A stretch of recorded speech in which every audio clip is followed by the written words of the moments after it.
কোথা থেকে শুরু হচ্ছে? আরণ্যক পর্ব। আরণ্যক পর্ব শুরু হচ্ছে। এই যে চারিদিকে এত হিংস্র প্রাণীটা নিয়ে আমরা আমাদের ভাইরা মোটামুটি তাদের একটা ক্ষমতা আছে, তারা তো ম্যানেজ করে নেবে। তা আপনারা কি করে থাকবেন? আপনারা এই কষ্ট আপনাদের ভোগ করতে হলে আমাদের পক্ষে খুব মুশকিল হবে। আরেকটা জিনিস যেন বলে যে অগ্নি যেমন জলে নিভে যায়, আগুনে যেরকম জল দেওয়া হয়, দুঃখে তুমি জ্ঞান দিলে একটু নিভে যাবে। কঠোর তপস্যা তপপাঠ করতে লাগবে, করে সূর্যদেব বেশ কিছুটা সময় করে তুষ্ট হয়ে দীপ্যমান মূর্তিটা আবির্ভূত করবে। সেটা অক্ষয় হয়ে থাকবে, মানে যতই খাও তুই শেষ করতে পারবে না, পাঞ্চালি গেলে শেষ হবে। হ্যাঁ, কারণ হস্তিনাপুরে কি হচ্ছে, সবচেয়ে বড় ব্যাপারটা হচ্ছে এই প্রজারা সব পাণ্ডবের পক্ষে। কেউ আমাকে আর পছন্দ করে। প্রথমত আমি ভয় পাচ্ছি যদি বিদ্রোহ করে বসে। আর এখনো শেষ রক্ষা করা যায়। আপনি দুর্যোধনকে বোঝান, ওদেরকে ডাকুন, ওদেরকে রাজত্ব ফিরিয়ে দিন, যেভাবে ফিরিয়ে দিয়েছিল আগের বার। দুঃশাসনকে বলুন প্রথমত, দ্রৌপদীর কাছে এবং ভীমের কাছে ক্ষমা চান। সবচেয়ে আগে তো শকুনিকে অপমান করুন, পাণ্ডবদের তোষণ করুন। আমার পরিবারের ভালো হিসেবে এটা তোমার মাথাতেই নেই। তুমি শুধু পাণ্ডবদের ভালোবাসায় অন্ধ হয়ে আছো। একদম। আমি তোমার অ্যাডভাইস চাই। বিদুরকে দূর থেকে দেখতে আসছে, যুধিষ্ঠির ভীমকে বলে কি আমার বিদুর আসছে রথে, আবার কি ধৃতরাষ্ট্র আমাদেরকে দুধ ক্রীড়ায় আবার কি বাসা গেলে যুধিষ্ঠির বলে আরে আমাদেরকে অস্ত্র শস্ত্র থাকতে দেবে না শকুনি। এর মধ্যে দুর্যোধনের মনে হচ্ছে কে ব্যাপারটা একশো। আমাদের বাবা তো ঠিকই করছে, বিদুরকে আমিও বলেছিলাম ভাগিয়ে দাও, লোকটা সবসময় পাণ্ডব করতে থাকে, আবার ডেকে এনেছে। ব্যাপার হচ্ছেটা কি? যাও পাণ্ডবদের সাথে গিয়ে মৈত্রী স্থাপন করো। আমি কিন্তু এবার বৃষ্টিস খেয়ে নেব, আমি আর বেঁচে থাকবো না। আর যদি ফিরে আসে তাহলে আবার পাশা খেলবো, আবার জিতে যাবো। চলো আমরা সবাই মিলে যাই, ওদেরকে ওখানেই নয়। রথ প্রস্তুত করো, বেরো সবাই মিলে। হ্যাঁ চলো জিপে টিপে লোকজন যে উঠে গেছে, যে এবার যাবে। দৈপায়ন ব্যাস এইসব একটা টের পেয়েছে, দৈব দৃষ্টি আছে। উনি এসে প্রথমে বলছে দাঁড়া।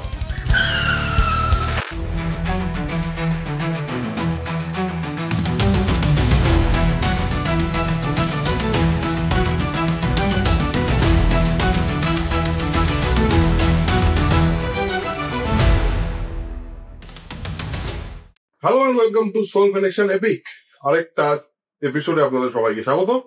আমার সঙ্গে প্রেমাশিস। আমরা লাস্ট এপিসোডে কতদূর কথা বলেছিলাম? লাস্ট এপিসোডে আমরা সভা পর্বটা শেষ করেছি এবং ওনারা বেরিয়ে যা গেছেন আর কি, বা যাচ্ছেন, এরকম জায়গায় শেষ করেছি। তো এবার শুরু করি ওখান থেকে।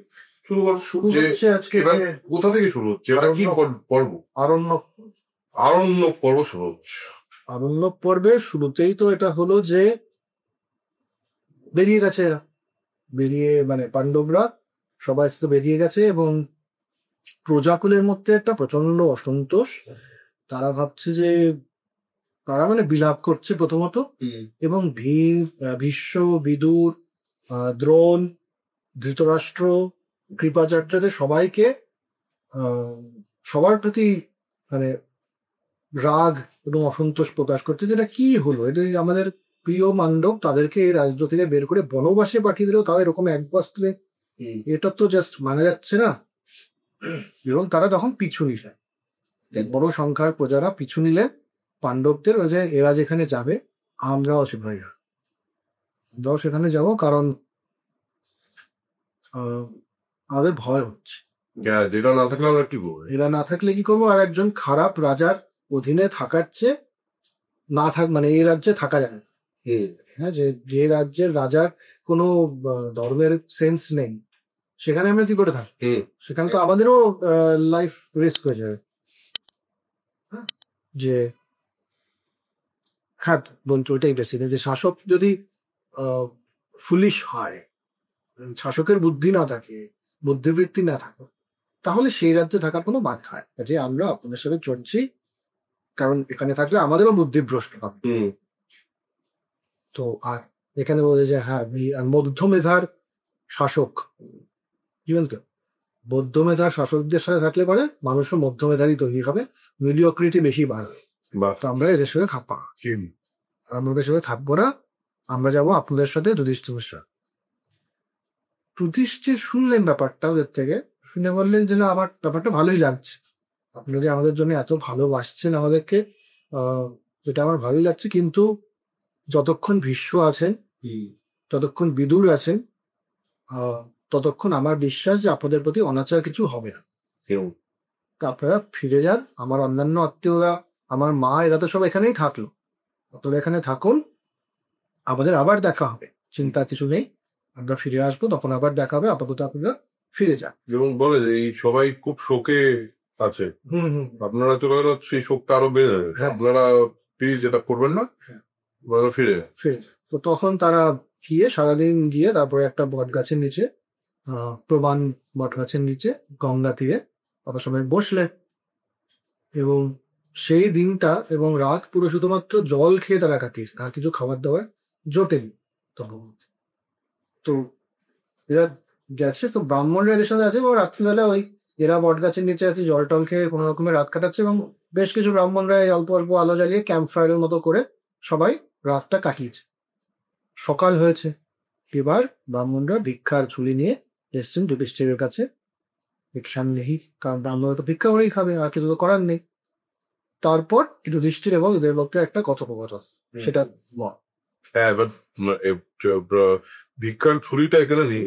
এই বড়কে পরদিন সকালে যুধিষ্ঠির বলে সবাইকে যে দেখুন, আমরা আমাদের এই পাঁচ ভাই এবং দ্রৌপদী, আমরা মোটামুটি একটা প্ল্যান করেই এসেছি যে যেভাবে হোক কোন রকমে ফল মূল শাক সবজি মাংস খেয়ে, মাংস খেয়ে এখানে থাকবো। মানে ওইভাবেই কোন রকমের জীবন ধারণ করবো। মাংস খেয়ে যে কোনো রকমের কি হচ্ছে ব্যাপারটা বুঝতে পারছি না। হ্যাঁ, মানে বোঝা যাচ্ছে যে শিকারে এবং মাংস খাওয়ার চলটা সেই সময় খুবই নর্মাল একটা ব্যাপার ছিল, যে ফলমূল যেরকম খাচ্ছি ডঙ্গরে থাকবে মাংসও খাচ্ছি, এরকম ব্যাপার আর কি। তো সে থাকবো। এবার এই যে চারিদিকে এত হিংস্র প্রাণীটা নিয়ে আমরা, আমাদের ভাইরা মোটামুটি একটা, তাদের একটা ক্ষমতা আছে, তারা তো ম্যানেজ করে নেবে। আপনারা কি করে থাকবেন? আপনারা এই কষ্ট আপনাদের ভোগ করতে হলে আমাদের পক্ষে খুব মুশকিল হবে। তা আপনারা ফিরে যান। হ্যাঁ, আর মানে আমার ভাইরা আসলে এত বীর, এমনটা নয় যে এরা সবার জন্য স্বীকার করতে পারবে না বা এটা করতে পারবে, এটা নয়। হ্যাঁ। কিন্তু এখন যা মনের অবস্থা এদের, তাতে এরা পেরে উঠবে বলে আমার মনে হয় না, বরং আপনাদের কষ্ট হবে এবং আপনাদের কষ্টটা আমি দেখতে পাবো। এবং ব্রাহ্মণরা বললেন, দেখুন আপনাদের যে গতি হবে আমরাও সেই গতি স্বীকার করবো, আমাদেরও সেই অবস্থাই হবে, আমাদের কোনো অসুবিধা নেই। ভরণ পোষণের জন্য আমাদের ভরণ পোষণের জন্য আপনাকে ভাবতে হবে না। আমরা নিজেরাই চেষ্টা করে ব্যবস্থা করে কিছু না কিছু সংগ্রহ করে খেয়ে নেবো। আমরা ধ্যান জপ এসব করবো, আর আপনার মঙ্গল কামনায় আমরা কন্টিনিউয়াসলি কাজ করবো। গল্প শুনুন, গল্প শোনাবো। হ্যাঁ, গল্প এটাও বলো যে গল্প শুনিয়ে আপনাদের চিত্ত বিনোদন করবো, মানে এন্টারটেন করবো। যুধিষ্ঠির বললো যে আপনারা আহার সংগ্রহ করে ভোজন করবেন, এটা ঠিক আছে, কিন্তু এটা আমি নিজের চোখে দেখবো কি করে? এটা তো আমার পক্ষে বিরাট পাপ। মানে আমি, আমার ক্লেশ ঠিক আছে, আমি আমার কর্মফল হোক যেই কারণেই হোক আমার এই ক্লেশটা নিতে হচ্ছে, কিন্তু সেটা আপনারা কেন ভাগ করবেন? এই ক্লেশটা ভাগ করার আপনাদের কোনো, মানে কোনো প্রশ্নই উঠতে পারে না। আপনারা সেই যোগ্যতাও নেই। ধৃতরাষ্ট্র পুত্ররা আমাদের সঙ্গে ছলকপট করে আমাদেরকে এখানে পাঠিয়েছে, আমরা সেই ক্লেশ ভোগের যোগ্য।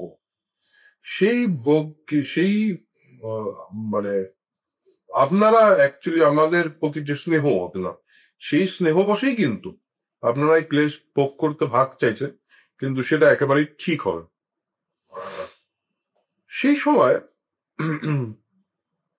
যোগ সাংখ্য শাস্ত্রের বিশারদ এদের মধ্যে একটু সৌনক, তিনি যুধিষ্ঠিরকে বললেন এটা না এটা দারুণ জায়গা, এই পুরো পার্কটাই খুব এটা প্রায় প্রায় গীতার একটা প্রিকারসর, মানে বলছে না গীতার প্রিকারসর। হ্যাঁ হ্যাঁ, সাংখ্য যোগ যখনই, সাংখ্য শাস্ত্র যখন কখন তো গীতার একটা প্রিকারসর বই, এবং যোগ যেহেতু আছে, তো বলে যে দেখুন সহস্র শোকস্থান, শোকস্থান মানে শোক কিংবা ভয়ের কারণ, আর শত ভয় স্থান আছে, মানে সহস্র শোকের জায়গা কারণ আছে, আর ভয়ের 100 কারণ আছে। আর মূর্খরা প্রতিদিন তাতেই ওই ওই কারণগুলোর মধ্যে ঘুরে ফিরে তারা ওই লুপটার মধ্যে করতে থাকে। কিন্তু পণ্ডিত যারা, তারা কিন্তু ওই লুপটা করে না। মানে তারা বোঝা যাচ্ছে শোক আর ভয় এই দুটো বিষয়টা পণ্ডিতজনকে খুব একটা বিচলিত করতে পারে না। এটা প্রথম কথা। স্বাস্থ্যসম্মত মানে জায়গা থেকে কোনো অর্থ কষ্ট বা দুর্গম জায়গায় বাস বাস করা বা স্বজন বিচ্ছেদ কিংবা শারীরিক বা মানসিক দুঃখ, এই সব কারণে শারীরিক বা মানসিক দুঃখে অবসন্ন আপনার হওয়া কিন্তু উচিত নয়। আর ওটাও বলে যে 8 রকমের জ্ঞান, হুম, যোগের যে 8 জ্ঞান, সেটা হচ্ছে যম, নিয়ম, নিয়ম মানে তো রিচুয়াল আমরা জানি, আসন মানে যোগাসনের, যোগের একটা পার্ট হচ্ছে আসন। হুম, যোগা বলে যোগা করতে হ্যাঁ বলে যে আজকাল ব্যাপারটা চলছে, তার একটা আটের মধ্যে 12.5% হচ্ছে আসন। হুম, বাকিটা হচ্ছে নিয়ম মানে রিস্ট্রেন্ট, হুম, সংযম, সংযমের হুম, নিয়ম, প্রাণায়াম, প্রাণায়াম মানে ব্রিদিং, প্রপার ব্রিদিং, প্রত্যাহার উইথড্র, ধারণ, ধ্যান মেডিটেশন এবং সমাধি লিবারেশন, এই অষ্টাঙ্গ যোগ। হুম। এই সমস্ত যারা করতে পারে তাদের এই সব ঘরের থেকে তারা বেরিয়ে যাবে। হুম। এবং এই তো আপনি জানেন তো অষ্টাঙ্গ যোগ তো আপনার অজানা নয়। তারপর হ্যাঁ ওই ফিজিক্যাল এবং মেন্টাল। হ্যাঁ, এখন জনক একটা কথা বলেছেন, বলে মহাত্মা জনকের নাম, তিনি একটা কথা বলেছেন যে রোগ, শ্রম, অপ্রিয় বিষয়ের প্রাপ্তি এবং প্রিয় বিষয়ের বিরহ, এই চারটের কারণে শারীরিক দুঃখ উৎপন্ন হয়। দেখ, মানসিক দুঃখ বলেনি, শারীরিক দুঃখ উৎপন্ন হয়। আর শারীরিক দুঃখের প্রতিবিধান করা এবং মানসিক দুঃখ সম্পর্কে চিন্তা না করাই হলো দুঃখ নিবৃত্তির উপায়। মানে ব্যাপারটাকে একটু আমি কি বলতে চাইলে ক্লিয়ার করে বোঝা যায়, সেটা হলো শারীরিক দুঃখ হওয়ার কারণ তো চারটে কারণ আছে। কি কি? শ্রম, শ্রম, লেবার, রোগ, রোগ, ইনফেকশন হয়েছে। ইনফেকশন মানে কি? শারীরিক দুঃখ, না শরীরটা খারাপ লাগছে, যেটা তোর এখন লাগছে, আমার দুদিন আগে লাগছে, বেশ খারাপ। তো এবার তার মধ্যে কি শ্রম, তুই যদি অতিরিক্ত শ্রম করিস তাহলে তোর এক্সহশন হবে, সেটা শারীরিক দুঃখ। অপ্রিয় বিষয়ের প্রাপ্তি মানে যে বিষয়টা তোর চাইল না, ব্যথা পেলাম। হ্যাঁ, না শুধু ব্যথা না, বলছি বিষয়, যে কোনো অপ্রিয় বিষয় যেটা তোর ওই মুহূর্তে দরকার নেই, সেটা যদি দুম করে পেয়ে যাস, বা একটা জিনিস যেটা তোর দরকার নেই, ধর তুই খুব খাওয়া দাওয়া করার পর তুই একটা দুর্দান্ত জিনিস এনে একটা থালি এনে দেয় কেউ, ডাজন্ট ম্যাটার, তোর আর খেতে ইচ্ছা করলো না, তোর কাছে আর ভ্যালু নেই। ওই অপ্রিয় বিষয়ের প্রাপ্তি এবং প্রিয় বিষয় থেকে বিরোধ, এই চারটে জিনিসে তোমার শরীরের মধ্যে দুঃখ। আর পণ্ডিতজন সেই যে এই শরীরীয় দুঃখ, মানে শরীরের যে দুঃখ, এটা এটা মানে কি বলবো, প্রতিরোধ করবে, মানে শ্রমটাকেও ততটুকু করবে, রোগটাকেও তো ঠিকভাবে হ্যান্ডেল করবে, শ্রমটা ততটুকুই করবে যতটুকু তার শরীরের পক্ষে সম্ভব, এবং বাকিটাও। আর মানসিক দুঃখ সম্পর্কে কোন রকম চিন্তা, ধরো মানসিক দুঃখ তোমার করো, সেটা যদি তুমি চিন্তা না করাটাই হোক, তাহলে কোনো ব্যাপার না, দুঃখ মানে আরামসে দুঃখটা তোমার নিবৃত্তি হয়ে যাবে। এখানে ওটাও বলছে যে এই জন্য যারা ভালো চিকিৎসক তারা কিন্তু আগে মিষ্টভাষী হয়, তারা সুন্দর করে আগে আপনাকে প্যাসিফাই করবে, শান্ত করবে, ভালো কথা বলবে, আরে কিছু হয়নি তো, অল্প, হ্যাঁ হয়ে যাবে ঠিক, এমন কোনো ব্যাপার না, এসব করে টোরে আপনাকে প্রথমে শান্ত করবে, তারপরে সে তার চিকিৎসাটা। একদমই। আর আরেকটা জিনিস যেন বলে যে অগ্নি যেমন জলে নিভে যায়, সেরকম কিন্তু জ্ঞান তোমার যদি বাড়তে থাকে, তাহলে কিন্তু ওই দুঃখ, মানসিক যে দুঃখটা, সেটা জ্ঞান দ্বারা ওরকম আগুনে যেরকম জল দেওয়া হয়, দুঃখে তুমি জ্ঞান দিলে ওটা নিভে যাবে।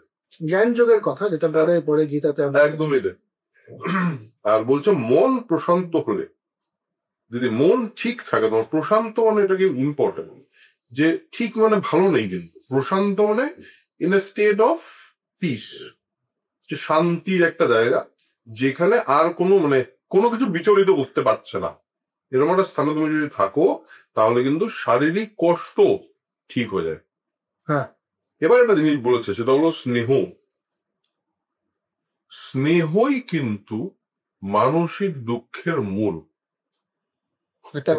হ্যাঁ, এবার স্নেহ মানে এখানে একদম পরিষ্কার বলেছে, স্নেহকে অন্যভাবে না হতে পারে, লিখে দিয়েছে অনুরাগ বা আসক্তি, বা তুই যেটা বললি অ্যাটাচমেন্ট।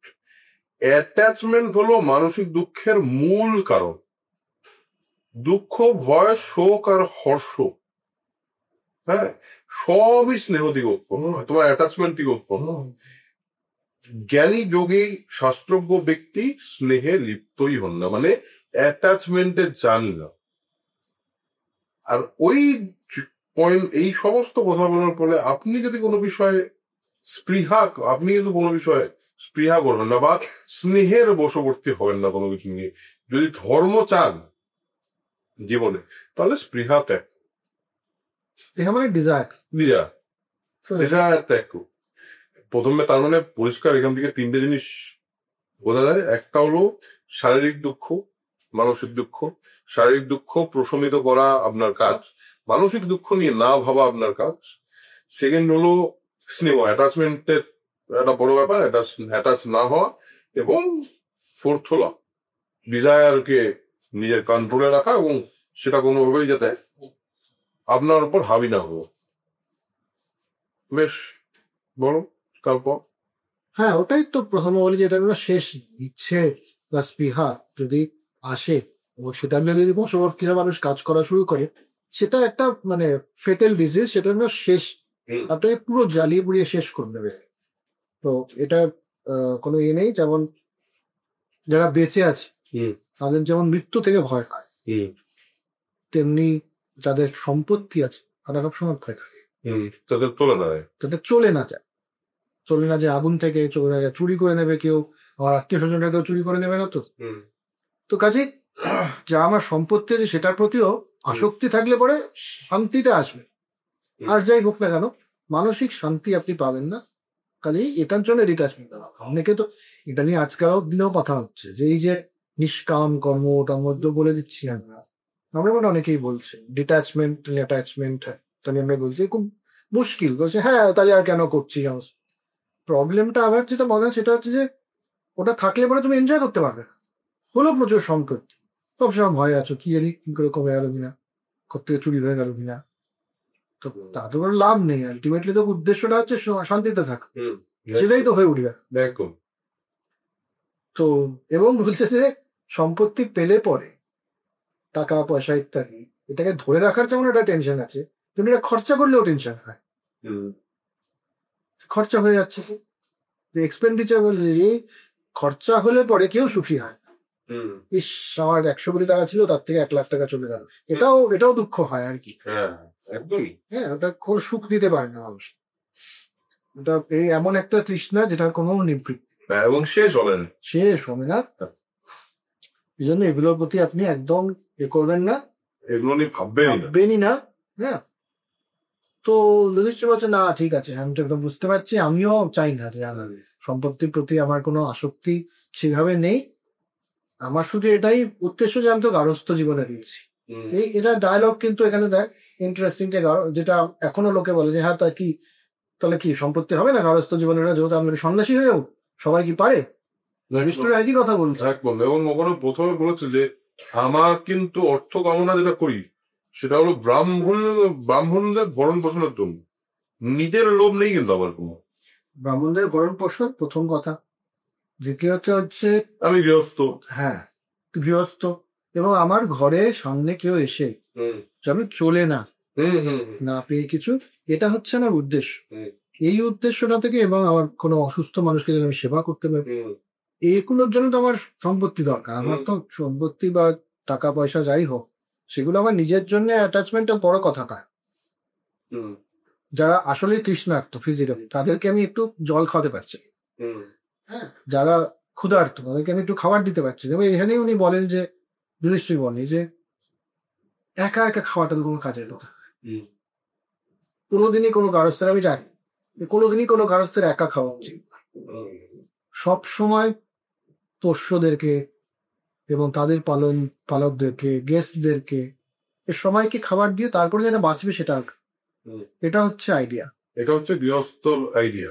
হ্যাঁ, এটা যদি বলো সেটা হলো একটা 4টে জিনিস গৃহস্থ থাকতেই হবে। সে একটা হলো তৃণের আসন, মানে ঘাসের একটা আসন, মানে ডাইনিং টেবিল আছে, একটা বসার জায়গা এবং ভূমি, মানে একটা বসার জায়গা দেওয়ার জন্য। তারপর হলো জল, ও মুকুর বা এই চারটে জিনিস কিন্তু এখন গৃহস্থের থাকতেই হবে। এবং তখন সৌনক বলে যে হ্যাঁ আপনি যেটা বলছেন ঠিকই কথা, কারণ সৌনকও শ্যানে শ্যানে পড়েছে একবার। সৌনক একদিকে পুরো ত্যাগের কথা বলে যাচ্ছে, কোনো আসক্তি নেই, এরকম একটা জীবন। আর যুধিষ্ঠির বলছে না এগুলোর তো প্রয়োজন আছে যদি আমি ভালো গৃহস্থ জীবন পালন করতে চাই, ভালো গৃহস্থী হতে চাই, তো অন্যের সেবা করার জন্য হলেও তোমাকে রাখতে হবে। তো সৌনক বলছে এটা ঠিক, এই পৃথিবীতে এই কন্ট্রাডিকশন গুলো আছে বলেই আছে, এগুলো নিয়ে কোনো আহ এগুলো নিয়ে কোনো অসুবিধা নেই। অসুবিধে। আসল কথাটা হচ্ছে যে আমি কেন করছি সেটা হচ্ছে নেই, কারণ শুধুমাত্র ইচ্ছা, শুধুমাত্র আমার আসক্তি, তার জন্য যদি কেউ করে, সম্ভোগ এবং ক্ষুধানের বৃত্ত, এই দুটোর জন্যই বেশিরভাগ মানুষ বোকার মতো সমস্ত কাজ করে চলেছে, এতে কোনো কাজের কাজ হচ্ছে না। কারণ ইন্দ্রিয়ের তো এটা ধর্ম, যে ইন্দ্রিয় সবসময় নিচের দিকে তার আসক্তির দিকে যাও, সেটা কোনো কাজের কথা নয়। এরা বলে যে একটা জিনিস বলেছিল হলো পেদে এই কথা লেখা আছে যে কর্ম করো, হ্যাঁ, ত্যাগও করো। কর্মের প্রতি আসক্ত না থেকে কর্ম, হ্যাঁ, এবং ত্যাগও করো। মানে কর্ম এবং ত্যাগ দুটো একসাথে করতে বলছে, মানে এটাই হলো ওই অ্যাটাচমেন্ট এবং ডিট্যাচমেন্টের থিওরিটা, যেখানে একই সঙ্গে কর্মের প্রতি আমার একটা অ্যাটাচমেন্ট আছে, অথচ কর্মটা করে ফেলার পরে ওটা ত্যাগ করতে আমার কোনো অসুবিধা হচ্ছে না, তার ফলকে ত্যাগ করতে আমার কোনো অসুবিধা হচ্ছে না, ওইটাই ডিফারেন্টলি বলেছে। আরেকটা জিনিস কিন্তু বলে সেটা হলো ধর্মকার্য কোনো কামনা থেকে কিন্তু করা যাবে না। হ্যাঁ, এটা কিন্তু খুব ইম্পর্টেন্ট। এই যে মন্দিরে মন্দিরে গিয়ে হ্যাঁ ভগবান এটা দাও তোমাকে এত টাকা দেবো, হ্যাঁ ভগবান এটা দাও তাহলে পরে এই বলি দেবো, এই দেবো দেবো সেই দেবো, এই যে মানত করে এসেছি ইত্যাদি, ব্যাপারটা যে পুরোটাই অধার্মিক একটা বিষয়। বলছি একদমই বলছে যে ভগবানের সাথে বা ঈশ্বরের সাথে বা যাই হোক, এই একই কথা, আসলে গিভ অ্যান্ড টেকের রিলেশনশিপ এটা হয় না, জাস্ট নট অ্যালাউ। তোমার ধর্মকার্য তুমি করে দাও, বাকিটা হয়ে যাবে। মানে কামনা দিয়ে তুমি ধর্মকার্য কোনোভাবেই বিয়ে করতে পারো না, ড্রাইভ করতে পারো।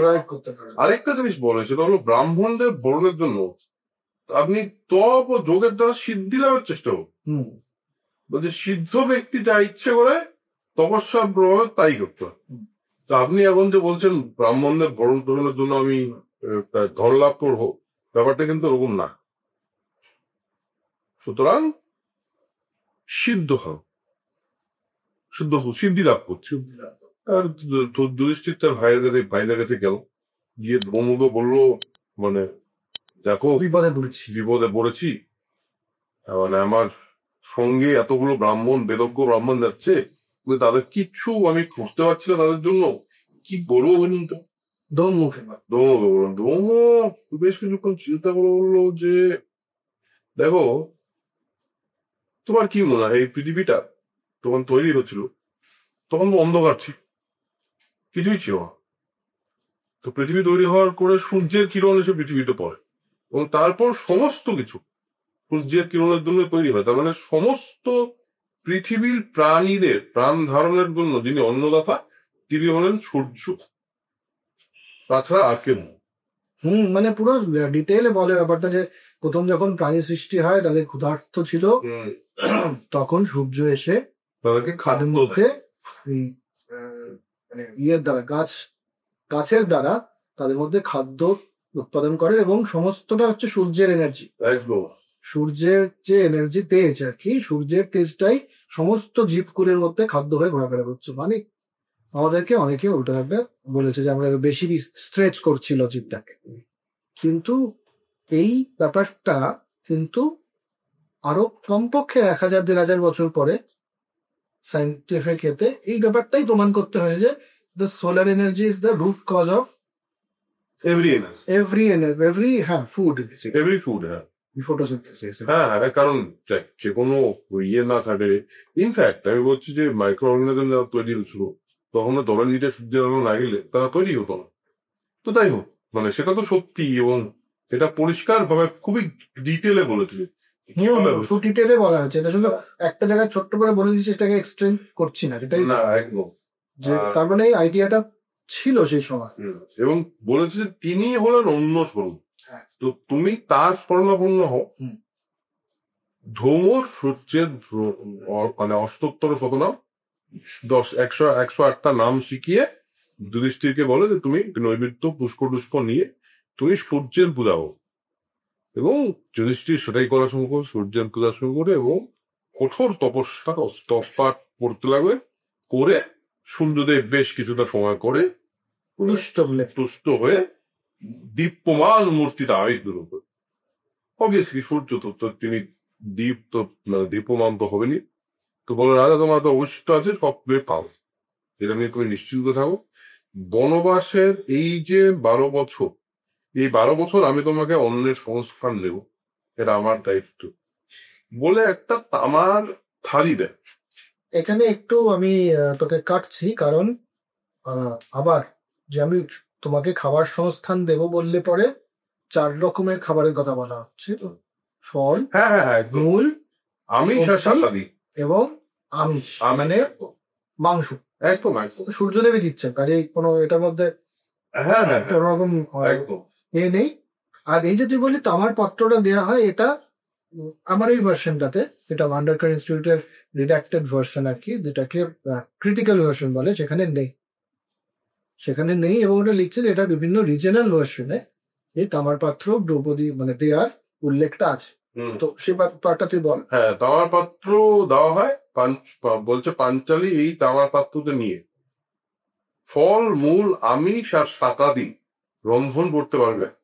আর যতক্ষণ না ও খাবার খাবে ততক্ষণ এই যে 4 রকমের যে অন্ন আছে সেটা অক্ষয় হয়ে থাকবে, মানে যতই খাও তুই শেষ করতে পারবে না। পাঞ্চালি খেলে শেষ হবে, হ্যাঁ, শেষে পাঞ্চালি খেলে শেষ হবে। আর এখানে যে ক্রিটিক্যাল ভার্সনটা, সেখানে তামার পাত্রটা নেই, এই বটটা আছে, যে বললেন যে তোমার এই 4টে খাবারের কখনো অভাব হবে না। আর সেটা শুনে তখন জল থেকে যুধিষ্ঠির উঠে এলেন, যুধিষ্ঠির রান্না করলেন তার ভাইদের জন্য, ব্রাহ্মণদের জন্য। না, এটা আছে এখানেও আছে সেটা হলো তারপর বলে যে 14 বছর পর, মানে 14 বছর পর তুমি আবার তোমার রাজ্য লাভ করবে, কি আশীর্বাদ দিয়ে চলে যায়। বর লাভ করে যুধিষ্ঠির ধৌমকে প্রণাম করে, ভাতাদের আলিঙ্গন করে, এবং তখন দ্রৌপদীর সঙ্গে পাকশালা গিয়ে তিনি কিন্তু রান্না করেন। এটা আছে এখানে। এবং চর্বচস্য লেচ্ছ পেয়, এই 4টে কথা লেখা আছে। এই চতুর্বিধ খাদ্য প্রস্তুত হলো, অল্পই হল, কিন্তু তা প্রয়োজন মতো বাড়তে থাকবে। যত প্রয়োজন হচ্ছে তত বেড়ে যাচ্ছে ওটা। ব্রাহ্মণদের ভোজন শেষ হলো, তারপর যুধিষ্ঠির এবং তার ভাইরা সেই সব খাওয়ার পরে এখানে একটা অদ্ভুত আছে, তারপর বিখস নামক একটা অবশিষ্ট অন্ন, সেটা যুধিষ্ঠির এবং সর্বশেষে দ্রৌপদী খেলেন। এই বিখসটা কি আমি জানি। বিখসটা নিয়ে এখানে লেখা রয়েছে, সেটা হচ্ছে যে লেফট ওভার ফুড, মানে খাওয়ার পরে যেটুকু বেঁচে থাকে। এবার সেটা খাওয়ার পরে যেই দ্রৌপদীর মুখে দিল সব অন্ন সে সূর্যের বর প্রভাবে এরকম ভাবে যুধিষ্ঠির ব্রাহ্মণদের মোটামুটি একটা যা ব্রাহ্মণরা চায় তা সেই সব দিতে থাকলো। এবং কিছুকাল পর এরা এখান থেকে কাম্যক বন বলে একটা বন আছে, সেদিকে যাত্রা। এখানে একটা জিনিস ইম্পর্টেন্ট দেখ, প্রত্যেকটা ও যে আবার এই যখন যুধিষ্ঠির রাজা হচ্ছিল, মানে খান্ডবপ্রস্থ পরে ইন্দ্রপ্রস্থ হয়ে, তখন ও নারদ এসে রাজা হয়েছে, তাকে পুরো রাজার গুণ কি ভালো করতে হবে এই পুরো জ্ঞানটা দিয়েছে। সেটা মতো হয়েছে, রাজসূয় কটক্ষ হয়েছে, ইত্যাদি চলে গেছে। এখন আবার সে বনবাসী যাচ্ছে, তার আগে একটা মানে ক্র্যাশ কোর্স দিয়ে দিল তাকে, প্রেপ কোর্স রাদার, যে এই বনে থাকার জন্য এবার তোমার এই মানসিকতা না হলে যে আমার কোনো অ্যাটাচমেন্ট নেই কোনো কিছুর প্রতি এবং অর্থের এই প্রয়োজনটা নেই ইত্যাদি, এই প্রেপ কোর্সটা না দিলে পরে তো বনে থাকা মুশকিল 12 বছর। তখনও এসে এরাই দিয়ে দিল আবার। সো বেসিক্যালি ওটা কিন্তু বারবার হচ্ছে, যখন তাকে প্রিপেয়ার করে দেওয়া, তার এটাই তো একটা টিচারের কাজ। তুমি যেই জায়গায় যাচ্ছ সেই জায়গার মতো তোমাকে প্রিপেয়ার করে, তখন তোমার কি মানসিকতাটা দরকার সেটার জন্য ঠিক ব্যানার্জির ভোকাল টনিকের মতো করে ভোকাল টনিকটা তখন দিতে হয়। তার আগে দিয়ে তো অন্য সময় বলে তো লাভ নেই। যখন রাজস্ব যজ্ঞটজ্ঞ করবে প্ল্যান রয়েছে, তখন যদি বলতে দেখো তোমার অর্থ সম্পদ এসবের কিছু প্রয়োজন, তখন বলেই নি এসব কথা। তখন রাধার কথাই বলেছে, এবং রাধা কিভাবে থাকতে হয় সেই কথা বলছে। যাই হোক, এবার এরা চলে গেল কাম্যক বনের উদ্দেশ্য। কারণ হস্তিনাপুরে কি হচ্ছে কেবল তুমি বলো। হস্তিনাপুরে ধৃতরাষ্ট্রের ব্যাপারটা ভালো লাগছে না। ধৃতরাষ্ট্রের মনে একটা খচখচ করছে, দুঃখই পেয়েছেন, এখন সুখে নেই। এই যে পাণ্ডবরা চলে গেল এইভাবে, এটা কিছুতেই মানতে পারছে না। তো বিদুরকে ডেকে বললেন, বিদুর, আমি তো ভালো লাগছে না, আমার মন মেজাজ খুব খারাপ, কি করি? তুমি তো সবসময় ঠিকঠাক আমাকে উপদেশই দাও, তুমি একটু বলো আমার কি করা উচিত এখন। বিদুর বলছেন যে আর এটাও ধৃতরাষ্ট্র বলছে যে আবার সবচেয়ে বড় ব্যাপারটা হচ্ছে এই প্রজারা সব পাণ্ডবের পক্ষে, কেউ আমাকে আর পছন্দ করে। প্রথমত আমি ভয় পাচ্ছি যদি বিদ্রোহ করে বসে, এদের থেকে আমি ভয় পাচ্ছি, আবার এদের অনিষ্টও করতে চাই না আমি, আমার কি করা উচিত?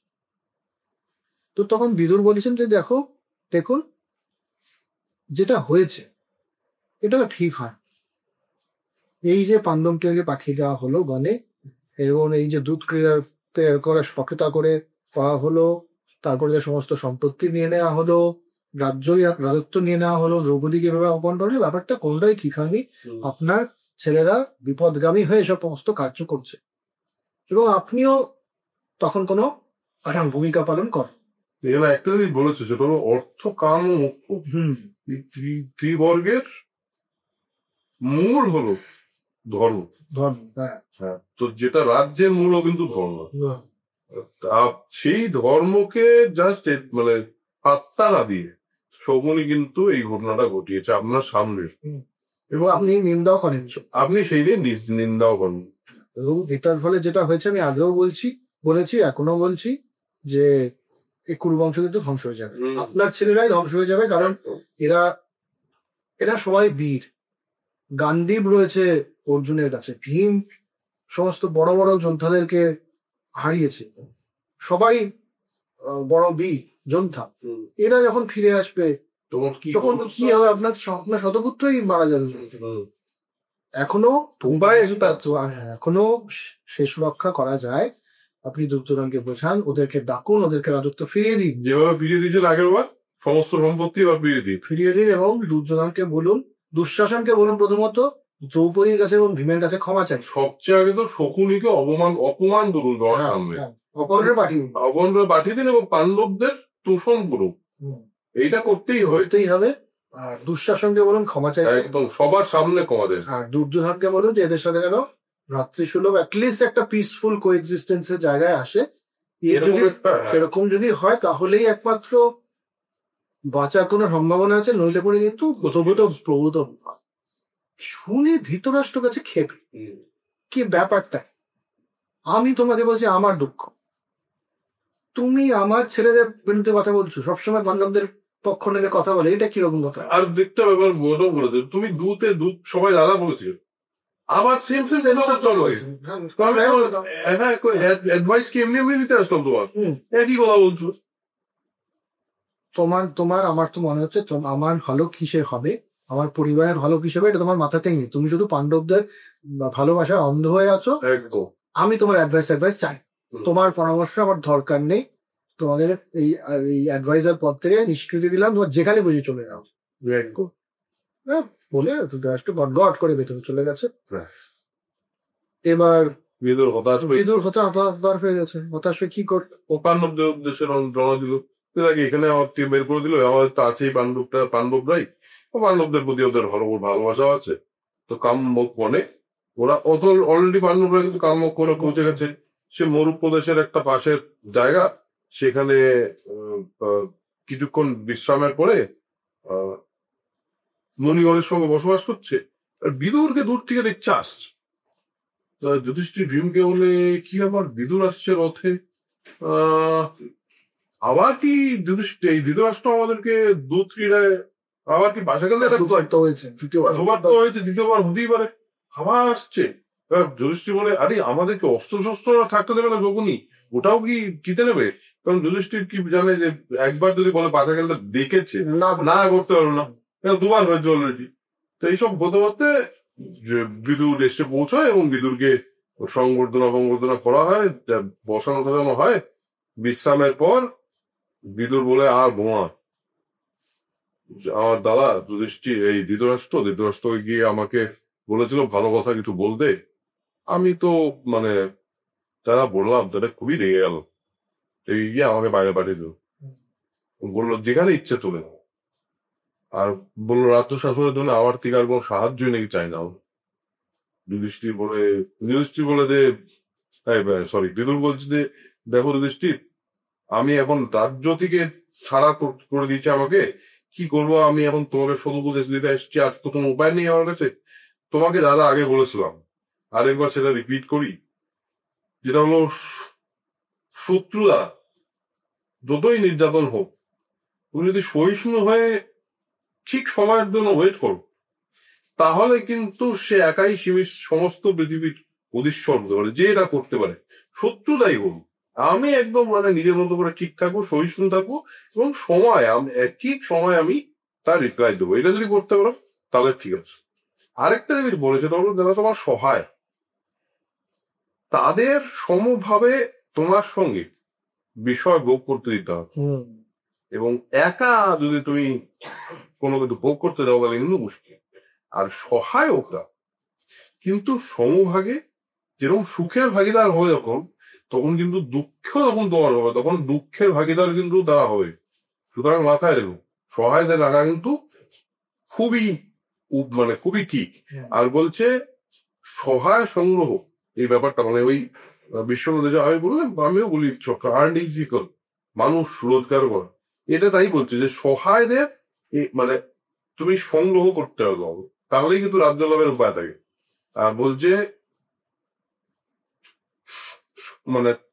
খাবার থেকে শুরু করে সবকিছু তুমি সহায়দের সঙ্গে সমভাবে ভাগ করবে এবং সমভাবে ভোগ করবে। বেশি কথা বলবে না, অকারণে কথা বলবে না।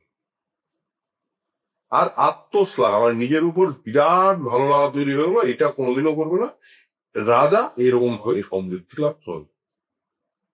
তো এটা বলছে এদিকে ব্যাক টু আমাদের হস্তিনাপুর। ধৃতরাষ্ট্র বসে আছে চুপচাপ, বিদুর চলে গেছে, বলে ফেলে তো দিয়েছে অনেক কিছু, বলে টুলে গড়গড় করে হেঁটে চলে গেছে, বলে তুই যেখানে তুই চলে যাও। তো এখন এসে অনুতাপ হচ্ছে, তোমারটা মনে হচ্ছে দিদুরকে এরকম বলে দিলাম, না বললেই ভালো তো শত হলেও খাই। আর সত্যি তো লোকটা জ্ঞানীও। তো বলে সঞ্জয়কে বলে যে শোনা, বিদু আমার ফাঁকা এবং তিনি সাক্ষাৎ ধর্ম, তাকে আমি এরকম বলে দিলাম, সে চলে গেলো, আমার খুবই অসুবিধা হচ্ছে, আমার খুব কষ্ট হচ্ছে, হৃদয়ে বিদীর্ণ হয়ে যাচ্ছে। তুই না ওকে গিয়ে নিস। সঞ্জয় বলে যে কোথায় যাবো গো? উনি যাও, এখনই গিয়ে দেখো তিনি বেঁচে আছেন কিনা আগে, আমার খুব টেনশন হচ্ছে। আমি খুবই পাপি, তাই আমি রিগে মেগিকে তাকে দূর করে দিয়েছি, কিন্তু তিনি না এলে কিন্তু সঞ্জয় আমি বলে তো হ্যাঁ, সঞ্জয় বলে না এটা তো বলে দেবো না, আমি যাচ্ছি। ও সঞ্জয় নিজে বুঝতে পারেন যে কাম্যক বনেই আছেন পাণ্ডবরা, এবং বিদুর পাণ্ডবদের এসে গেছেন। তো তিনি যায়,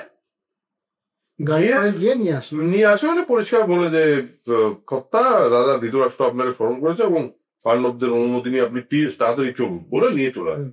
বিদুর ফিরে যায়। তারপর কি হয় বলো? তারপরে তো ধৃতরাষ্ট্র সে আবার মিলিত হয়, ধৃতরাষ্ট্র সরি টরি বলে, এবং বিদুর বলে যে কারণটা নয় যে কৌরব জানি পছন্দ, পাণ্ডব এবং কৌরবদেরকে কিরকম ভালোবাসে, যেটা ধর্মের হিসেবে এবং যেটা সবার জন্য ভালো, আমি কিন্তু সেটাই বলছি। তো একটা এদিকে মন্ত্রণা চলছে, ওদিকে দুঃশাসন, দুর্যোধন, শকুনি, কর্ণ। এর মধ্যে দুর্যোধনের মনে হচ্ছে কে ব্যাপারটা একটু, আমাদের বাবা তো ঠিকই করছিল, বিদুরকে আমিও বলেছিলাম ভাগিয়ে দাও, আমি তো সবাতেই বলেছিলাম, লোকটা সব পাণ্ডব করতে থাকে। তারপরে এখন চলে গেল, বাবাও বুঝলো, ধৃতরাষ্ট্র রাজাও বুঝলে পাঠিয়ে দিয়ে আবার ডেকে এনেছে। হচ্ছেটা কি?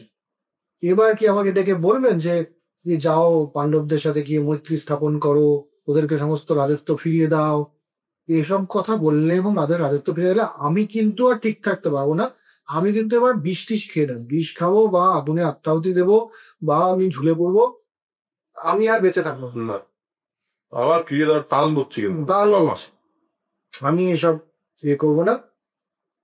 তো শকুনি তখন বলে যে না শোন, শান্তি। শান্ত হ।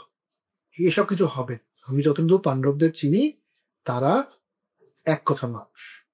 তারা যখন কথা দিয়েছে ফিরবে না এবং 12 বছর ওই সব করবে, কন্ট্রাক্ট যখন করেছে তখন তারা ফিরবে। একদম। আর যদি ফিরে আসে তাহলে আর কি, আবার পাশা খেলবো, আবার জিতে যাবো, আবার ওদেরকে পাঠিয়ে দেবো, তোমরা চিন্তা করো। দুর্যোধনের ব্যাপারটা পছন্দ হচ্ছে না, ওইসব কথায় মন বলছে না। হ্যাঁ, মন একেবারেই বলছে। কর্ণ উঠে দাঁড়িয়েছে। কর্ণ কি একটা বলতে গেছে ওকে যে হ্যাঁ আমরা সবাই মিলে চেষ্টা করবো, তুমি যেটা চাও সেটাই হবে। একনলেজই কর। তখন কর্ণ বলছি উঠে দাঁড়িয়ে বলছে আমরাই ভুল করছি, আমরাই প্রত্যেকবার ভুল। আমরাই প্রত্যেকবার ভুল করছি। দুর্যোধন আমাদের এত ভালো চায়, সে দুর্যোধন একটা জিনিস চাইছে আর আমরা শুধু তাকে সান্ত্বনা বাক্য দিচ্ছি। হ্যাঁ, এটা আমাদেরই ঠিক হচ্ছে। শুধু বলছি আমি না পাশে আছি, হয়তো বলা পাশে, হ্যাঁ, না। বাংলা সিনেমার পাশে থাকার মতন করে লাভ নেই। না, পাশে থেকো না, আমাদের এবার কিছু করতে হবে। তো কি করতে হবে? আমাদের শত্রুকে, আমাদের শত্রু হচ্ছে পাণ্ডবরা। দুর্যোধন কি চায়? পাণ্ডবদের সমূলে বিনাশ করতে। ওরা এখন বনে আছে, শত্রু প্রায় ইয়ে নয়, অস্ত্রশস্ত্র আছে, নিরস্ত্র নয়, কিন্তু দুর্বল। চলো আমরা সবাই মিলে যাই, ওদেরকে ওখানেই নয়। রথ প্রস্তুত করো, রথ প্রস্তুত করো, বেরোবো সবাই মিলে। হ্যাঁ চলো চলো চলো চলো, সবাই উত্তেজিত টিপে উঠে গেছে সবাই। হ্যাঁ, এবং মানে কর্ণের প্রস্তাবটাকে সবাই মিলে এরা সাধু সাধু করলো, এটাই তো চাইছিলাম। জিপে টিপে লোকজন দিয়ে উঠে গেছে যে এবার যাবে। হ্যাঁ, দৈপায়ন ব্যাস এইসব ব্যাপারটা টের পেয়েছে। দৈব দৃষ্টি আছে, দৈব দৃষ্টি আছে। দৈব দৃষ্টিতে ব্যাপারটা টের পেয়ে উনি এসে প্রথমে বলছে দাঁড়াও দাঁড়াও, তাড়াহুড়ো করো না, ধৃতরাষ্ট্রের কাছে চলো, কথাবার্তা হোক, তারপরে তোমাদের যা করার বল, এক্ষুনি দাঁড়ানো।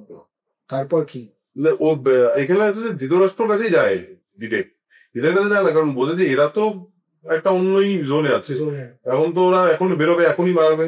ধৃতরাষ্ট্রকে গিয়ে বলে যে দেখো তোমার যে পুত্র সে যা কাণ্ড ঘটনা করেছে অলরেডি, তাতে এবং তোমরাও যা করেছো তাতে তো অলরেডি কুরুবংশের খুবই খারাপ অবস্থা, এবং ওই একই কথা সবাই ঘুরিয়ে ফিরিয়ে বলছে। ঘুরিয়ে ফিরে একই বলছে, শান্ত করো এদেরকে। হ্যাঁ, বলছে যে শান্ত করো, না হলে কিন্তু মানে তোমার কুরুবংশের বিনাশ তো আছেই, এবং শুধু তাই না, মানে পাণ্ডবরা ফিরে এসে কিন্তু তোমার এই ছেলেদের উপর শেষ করবে। আর তুমি এটা অ্যালাউ করছো কি করে? হ্যাঁ, বলছে তুমি, এবং বলছে পাণ্ডবদের মারতে গিয়ে তোমার যে ছেলে আছে সে নিজেই মরবে, আর তুমি এটা অ্যালাউ করছো কি করে? তুমি যদি এটা উপেক্ষা করছো তা তোমার তো বিরাট ঘোর বিপদ উৎপন্ন হবে, তুমি কি করছো এগুলো? আর এবার ধৃতরাষ্ট্র বলে দেবো দেখুন ভগবান, মানে দূতকিরা আমি ভীষ্ম, বিদুর, দ্রোণ, গান্ধারী এরা কারো মতই ছিল না, কিন্তু আমি ভেবেছিলাম যে দৈব বোধহয় এটাই, তো এই আকর্ষণেই আমি বলেছিলাম ঠিক আছে আর করার নেই, ওদের দিই। হ্যাঁ অত হলেও ছেলে তো। হ্যাঁ, শত হলেও ছেলে তো, দুর্যোধনের পুত্র, স্নেহ বলে দেওয়ার ব্যাপার আছে, ওই জন্য আমি এবার ত্যাগ করতে পারছি না, ও কথা কিছুই করতে পারি না। বলে দেখো কথাটা তো ঠিকই বলেছে, পুত্রের চেয়ে প্রিয় তো আর কিছু পায় না, তোমার গর্ব করিস। পুরাকালে গোমাতার সুরভি একদিন কাঁদছিল, তো ইন্দ্র এসে বলে আরে গোমাতা আপনি কাঁদছেন কেন, আপনার শোকের কি কারণ? সুরভি বলে দেখুন আমার এই ক্ষুদ্র দুর্বল একটা পুত্র কেমন লাঙল চাষ করছে, এবং তাহলে সে প্রচন্ড মানে ভারে তার জর্জরিত হয়ে আছে, কৃষক তাকে কষাঘাত করছে, খুবই খারাপ একটা ব্যাপার। দুটো বৃষ আছে, ওর মধ্যে একটা বলবান, সে অধিক ভার বইছে ঠিক, কিন্তু যেদিকে অন্যটা তো দুর্বল আর একদম রোগা, একদম খুবই খারাপ অবস্থা, তার দেহের সব জায়গা থেকে শিরা বেরিয়ে আসছে, তাকে এইভাবে বারবার কষাগত হতে দেখে না আরে এ কারণে শোকে পাগল হয়ে যাচ্ছে। ইন্দ্র বললো আরে প্রতিদিন তোমার শত শত লক্ষ লক্ষ পুত্র নির্যাতিত হয়, কিন্তু এই পার্টিকুলার জন্য তোমার এত কৃপা নেই। রবি বলল সহস্র পুত্রকে আমি সংস্কৃতি দিই, সেটা সত্যি, কিন্তু যে দিন আর যে সৎ তার উপরে আমার অধিক কৃপা নেই। তখন ইন্দ্র প্রবল শুনলো এটা ও 12 বছর ধরে কৃষককে বাধা দিছে। ব্যাসদেব বলে ধৃতরাষ্ট্র সুরভির ন্যায় তুমিও তোমার সকল পুত্রকে সমভাবে দেখো ঠিক, কিন্তু দুর্বলকে অধিক কৃপা করো। পাণ্ডু বিদুর তুমি তিনজনই তোমরা আমার কাছে সমান, মানে তোমরা আমারই পুত্র। তোমার 100 পুত্র, পাণ্ডুর মাত্র 5। এবং এই মুহূর্তে তারা হীনদশা অবস্থায় আছে, এবং তারা খুব দুঃখিত অবস্থায় আছে, খুবই খুবই অবস্থায় আছে। কিভাবে তারা জীবিত থাকবে, কিভাবে তারা বেঁচে থাকবে, তারা কি করে ম্যানেজ করবে তোরা, এই যে আমি নিজে খুব চিন্তায় আছি। এই জন্য তো এই গল্পটা বললাম, তোদের প্রতি আমারও কিন্তু মনের মধ্যে একটুখানি দয়া বা একটু বেশি আছে। বললো যে যদি ঠিক করতে চাও, যদি এটা তুমি কৌরবগণের জীবন যদি বাঁচাতে চাও, তাহলে ইমিডিয়েটলি তুমি যেটা সন্ধির অবস্থা করো, না কিন্তু মুশকিল আছে। হ্যাঁ, সন্ধি হওয়া না, ধৃতরাষ্ট্র জিজ্ঞেস করে কি করবো তাহলে। ওটা আমি বলবো, কি করবে এটা আমি বলবো না, এটা তোমাকে মৈত্রেয়, ঋষি মৈত্রেয় আসছে, কি বলবেন, কারণ উনি পাণ্ডবদের সাথেও দেখা করে এসছে। তো ঋষি মৈত্র এলেন, ঋষি মৈত্র এসে বললেন যে হ্যাঁ আমি দেখা করে এসেছি কুরুক্ষেত্রের এখানে, ওদের সাথে আমার দেখা হয়েছিল, এবং তো তারা বেশ দুঃখী হয়েছে, তবে প্রচুর ব্রাহ্মণ পরিবেশিত হয়ে রয়েছে, আর যুধিষ্ঠিরের মাথায় জটফট লেগে গেছে। হ্যাঁ, আমি সেখানেই শুনেছি যে তোমার ছেলেরা কি একটা ব্লান্ডার করে দিতেছে ওখানে। হ্যাঁ, সমস্ত আমি শুনেছি। তোমার তোমার ওই ধৃতরাষ্ট্র এবং ভীষ্ম জীবিত থাকতে এই জিনিস কি করে যে হতে দিলে তুমি, আমি জানি। তো সবাই যেটা হয়েছে, যেটা মানে দস্যু বৃত্তিক বদলে কাজ হচ্ছে, এটা কোনো আমি রাস্তা দেখছি না। আমি যা বলছি এবার সেটা তোমাদের সবার ভালোর জন্য বলছি, সেটা হচ্ছে যে সন্ধি করে নাও, সন্ধি করে নাও, ওদেরকে ডেকে সন্ধি করে নাও। কারণ ওই একই কথা আবার বলছে যে ভীম হচ্ছে তোমার হিড়িম্ব, বক রাক্ষস, কিরমির এমন একজন রাক্ষস যার নিজেকে পরে আসবে, আরো কিরমির বধ করবে, কিন্তু যাওয়ার পথে কিরমিরের সাথে দেখা হয়েছিল, তাকে মেরেছে। জরাসন্ধেও মতন বীরকে মেরে ফেলেছে। তো অর্জুনের কাছে গান্ডীব টান্ডীব রয়েছে। হ্যাঁ, তারপরে এরা বাসুদেব, বাসুদেবের আশীর্বাদ আছে, বাসুদেবের আশীর্বাদ এবং এদের অ্যাডভাইজার, ওরা ভুলে যেও না। হ্যাঁ, আর এদিকে ধৃষ্টদ্যুম্ন রয়েছে। একদম এই যুদ্ধ তো অসম যুদ্ধ হবে, এই যুদ্ধে তো সব শেষ হয়ে যাবে। ইমিডিয়েটলি বলো দুর্যোধনকে গিয়ে সাথে সন্ধি এবং রাজত্ব ফিরিয়ে দাও। এবার দুর্যোধন এসছি, দুর্যোধন এসছে, মৈত্রেয় এসব বলেছে, বলার কারণে হলো আমার কথা শুনো, পাণ্ডবদের সঙ্গে শান্ত আচরণ করো, তুমি ক্রোধের বশবর্তী হয় কিন্তু কম হবে। দুর্যোধন তার কি টাস করে না নিজের বিরুদ্ধে চপেট আঘাত করে এরকম ভাবে হেসে ঈশ্বর রাষ্ট্র করে বলে, শোনো, মানে এরকম করে রেখা কাঁদি এরকম করে রেখা যাচ্ছে। দুর্যোধনের অবজ্ঞা দেখে মৈত্র খেবেই খেবে, এবং মানে জলস্পর্শ করে অভিশাপ দেয়, দেখো তোমাকে বলেছিলাম যে তুই শান্ত হয়ে ব্যাপারটাকে ম্যানেজ করো, করলে না এই অহংকারের ফল তুমি শিগগিরই পাবে। এবং মহাযুদ্ধে ভীম তোমার গদা দিয়ে পুরো ভঙ্গ করলো। ধৃতরাষ্ট্র অনেক বললে এই রাজা এরকম করবেন না, এরকম করবেন না, প্লিজ প্লিজ বলে মৈত্রকে অনেক কর বলেন। রাজা বলে দেখো এখনো যদি দুর্যোধন শান্তভাবে এখান থেকে চলে যায়, তাহলেও আমি কনসিডার করতে হয় যে ঠিক আছে আমি বিয়ে করবো। ধৃতরাষ্ট্র জিজ্ঞেস করলো আচ্ছা এই কিরমিরকে ভীম বধ করেছিল আপনি বললেন, কারণ ধৃতরাষ্ট্রের চিন্তাটা হলো যে ভীম বলেছে মারবে, তো কিরমিরকে কিভাবে বধ করেছে সেটা একটুখানি জানার দরকার। মৈত্র বললো যে আমি আর কিছু বলবো, আপনার পুত্র আমার কথা শুনতে চাইলাম, পরে বিদুরের কাছ থেকে আপনি শুনলেন বলে, বিদুরের থেকে পরদিন শুনবো। হ্যাঁ, বিদুরের থেকে আমরা কোরআন থেকে শুনবো, কিরমির বধ করবো, এখান থেকে শুরু হচ্ছে। তো এই অব্দি বিদুরের থেকে আমরা পরদিন শুনবো। আজকে এই অব্দি তাহলে শুনলাম আমরা, আজকে অনেক ধর্মজ্ঞান পেলাম যুধিষ্ঠিরের সঙ্গে, এবং বেশ কিছু ঠিকঠাক লোকজন ঠিকঠাক ভাবে এসে এসে তাদের কথা বলে গেল। হ্যাঁ, ভালো ভালো কথা বললো, সাইন্টিফিক কথাবার্তা বলল, ঠিকই আছে। এরপর বিদুর কিরমির বধের ব্যাপারে বলবে, এবং তারপর কি হবে আলটিমেটলি সেগুলো জানি সবাই, যে আসলে এই ঘটনাগুলো সত্যি হতে চলেছে হুম। সেরকম জানাই যাবে, কিন্তু এরপরে আবার অরণ্যে এদের সঙ্গে কি হচ্ছে সেটা জানা দরকার, এবং কিরমির বলে দাগকোষটাকে গ্রিন কি করে মানুষ সেটাও আমরা পরের এপিসোডে জানবো। সো আজকের এপিসোড এখানে শেষ করি, দেখা হবে পরের এপিসোডে। ততক্ষণের জন্য যেটা হবার বলি আর একবার বলে দিই, সেটা হবো spread knowledge, spread positivity, because knowledge is power, positivity is limit. তারা দেখা হচ্ছে পরের